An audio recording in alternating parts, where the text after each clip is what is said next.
Survey എന്ന് പറയുന്നത് ഇപ്പോൾ മാത്രമല്ല, കുറച്ച് കാലമായിട്ട് പ്രത്യേക രീതിയിൽ വരാറുണ്ടല്ലോ. അതൊരു പുതിയ കാര്യമല്ല. സാധാരണ പെയ്ഡ് ന്യൂസ് എന്ന് നമ്മൾ ചില കാര്യങ്ങളെക്കുറിച്ച് പറയാറില്ല. ഇപ്പോൾ ഇത്തരത്തിലുള്ള ചില സർവേകളും പുറപ്പെട്ടിട്ടുണ്ട് എന്നാണ് കാണാൻ നമുക്ക് സാധിക്കുക.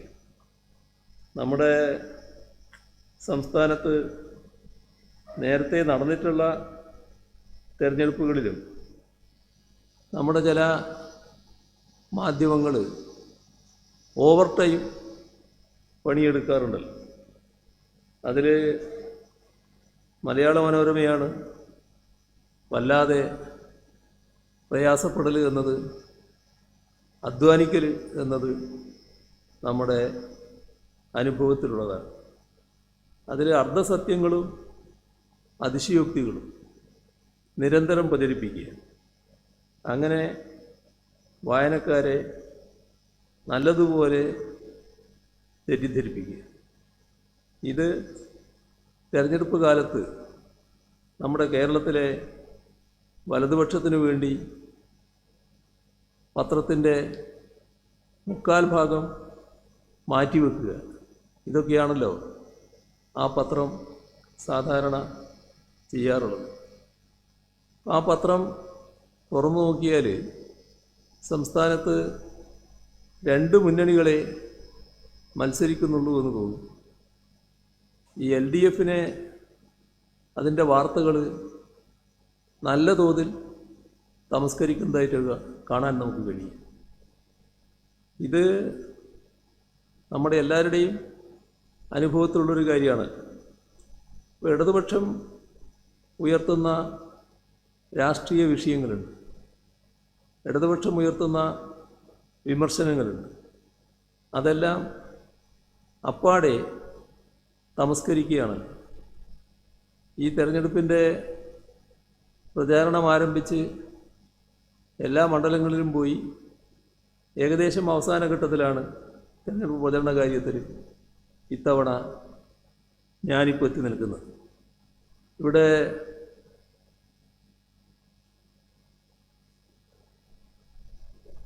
ഇതുപോലെ വാർത്താ സമ്മേളനങ്ങളും പലയിടങ്ങളിൽ നടത്തിയിട്ടുണ്ട്.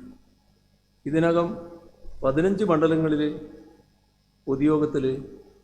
പൊതുയോഗങ്ങളിൽ സംസാരിച്ചിട്ടുണ്ട്. അതിൽ കേന്ദ്ര സർക്കാരിനെതിരെ, ആ സർക്കാരിന് നേതൃത്വം കൊടുക്കുന്ന BJPയെ നയിക്കുന്ന RSSനെതിരെ ശക്തമായ രാഷ്ട്രീയ എതിർപ്പ് ഉയർത്തിക്കൊണ്ടാണ് സംസാരിക്കുന്നത്. കോൺഗ്രസിനെ വിമർശിക്കുന്നത് എന്തിനാണ്? RSSനെതിരെ അവർ ശക്തമായ നിലപാടെടുക്കുന്നില്ല എന്നതുകൊണ്ടാണ്. RSSനെ പേടിച്ച് സ്വന്തം പതാക പോലും ഒളിപ്പിച്ചു വെച്ച കോൺഗ്രസിൻ്റെ ദയനീയ അവസ്ഥയാണ് വിമർശിച്ചത്.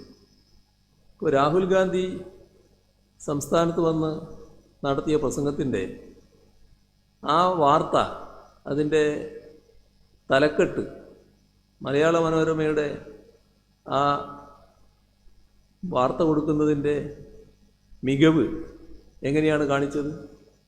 അതിൽ നിങ്ങളെല്ലാവരും കണ്ടതായിരിക്കുമല്ലോ.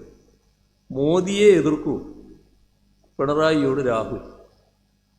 എന്താ അതിൻ്റെ സന്ദേശം? അതായത് മോദിയെ എതിർക്കുന്നേയില്ല.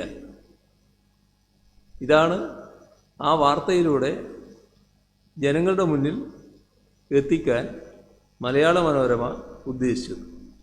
അപ്പോൾ അത്തരമൊരു നെറേറ്റീവ് ഉണ്ടാക്കാൻ ആദ്യം ചെയ്തത് എന്താ? എൻ്റെ പ്രസംഗത്തിലുണ്ടാകുന്ന അത്തരം ആശയങ്ങൾ അത് മുഴുവൻ അങ്ങോട്ട് തമസ്കരിക്കുക.